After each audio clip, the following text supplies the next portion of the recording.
I would like to invite Oren to say the prayer Yizkor. Please rise.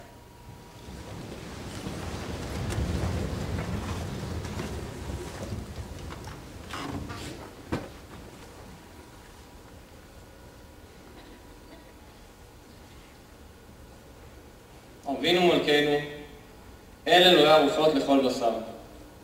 חמצי מנוחה נכונה על כנפי השכינה, במעלות קדושים וטהורים, כזוהר הרקיע מזהירים.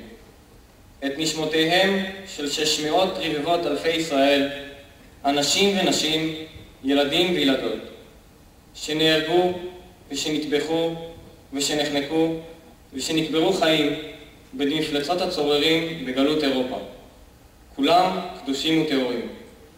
בהם גאונים וצדיקים, ארזי הלבנון ואדירי התורה, בגן עדן תהא מנוחתם. לכן בעל הרחמים, יצרור בצרור חיים את נשמותם, אדוני הוא נחלתם. וזכור לנו עקדתם, ותעמוד לנו ולכל ישראל זכותם. ארץ אל תחסי דמם, ויהי מקום לזעקתם.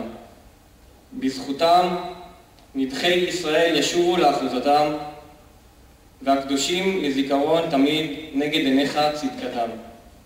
יבואו שלום, ינוח על משמרותם, ונאמר אמן.